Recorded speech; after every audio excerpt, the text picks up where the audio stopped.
Israeli Prime Minister Benjamin Netanyahu met with President Donald Trump in Washington, becoming the first foreign leader to visit Trump since he unleashed tariffs on countries around the world.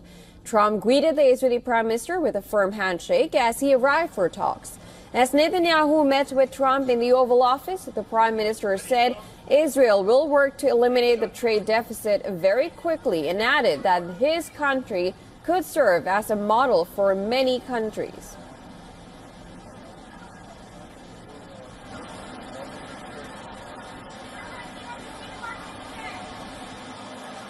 I said to the President a very simple thing. We will eliminate the trade deficit with the United States. We intend to do it very quickly. We think it's the right thing to do. And we're going to also eliminate trade barriers, a variety of trade barriers that have been put up unnecessarily. And I think Israel can serve as a model for many countries who ought to do the same. The U.S. president ignored questions from reporters about whether he would lift tariffs on Israel. In response to a question about whether he plans to reduce the 17% tariffs he imposed on Israel, U.S. President Donald Trump declined to comment. Well, we're talking about a whole new trade. Maybe not. Maybe not. Don't forget, we help Israel a lot. You know, we give Israel $4 billion a year. That's a lot. Congratulations, by the way. That's pretty good. Shortly before their meeting, a scheduled press conference by the U.S. president and the Israeli prime minister was canceled. The White House gave no immediate reason given for the change. During the meeting at the Oval Office, Donald Trump touted himself as a mediator between Israel and Turkiye in their struggle over politically fragile Syria, where both countries are jostling for influence. Trump claimed his great relations with Turkish leader Recep Tayyip Erdogan as an avenue for negotiations. Netanyahu voiced Israeli concerns over Turkish influence in Syria. He said he does not want to see Syria being used by anyone, including Turkey, as a base for attack in Israel.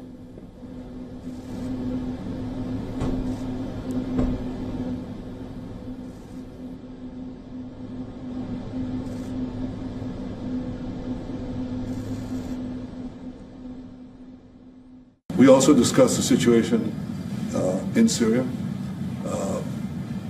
We've had neighborly relations with Turkey that have deteriorated, and we don't want to see Syria being used by anyone, including Turkey, as a base for attack in Israel. Turkey is a country that has a great relationship with the United States. The president has a relationship with the leader of Turkey. We discussed how we can avoid this conflict in a variety of ways, and I think we can't have a better interlocutor than the President of the United States for this purpose.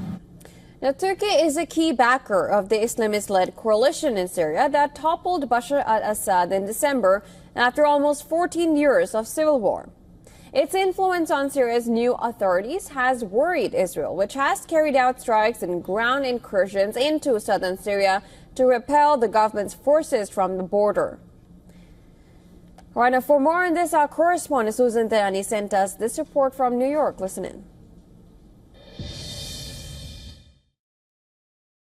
Israeli Prime Minister Benjamin Netanyahu met with U.S. President Donald Trump at the White House on Monday. Prime Minister Netanyahu sought relief from the recently imposed 17% tariffs on Israeli goods, saying that Israel will eliminate the trade deficit with the United States. However, President Trump did not commit to lifting the tariffs, emphasizing the substantial help and aid that the United States provides to Israel. The two sides also talked about the ongoing conflict in Gaza, focusing on the status of Israeli hostages being held by Hamas. Additionally, President Trump made headlines announcing that direct talks with Iran regarding Iran's nuclear program is expected to commence on Saturday, warning Iran that it could face great danger if these negotiations ultimately are unsuccessful. Susan Tehrani reporting from New York for WION World This Way.